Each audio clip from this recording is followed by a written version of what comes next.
What is the legislation related to granny flats? G'day, I'm Max Fragar, the Council Approval Group. What is the legislation related to granny flats? It's become a bit confused, but essentially there's two major areas related to granny flats.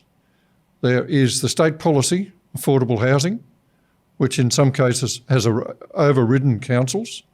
In other cases, the legislation, the enabling legislation, is in the council rules, the council local environmental plan.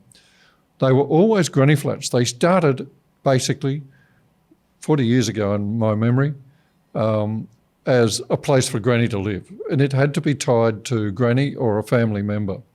It's changed. The state government changed it because it wanted granny flats. It now wanted what we now call them secondary dwellings, because they said this is a valid form of accommodation.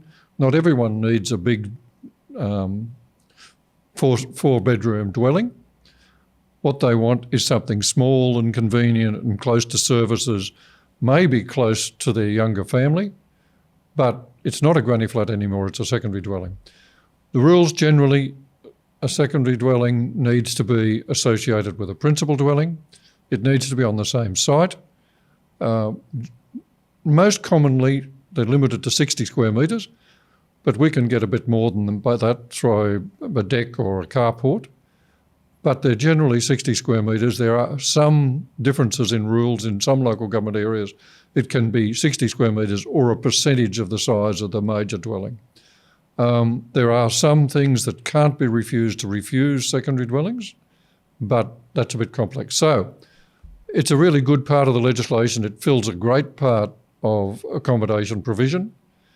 So if you want to go ahead, if you need it, if you want to do it, book a consultation with one of our experienced local government people, and we'll help you through the process. All the best. Have a go.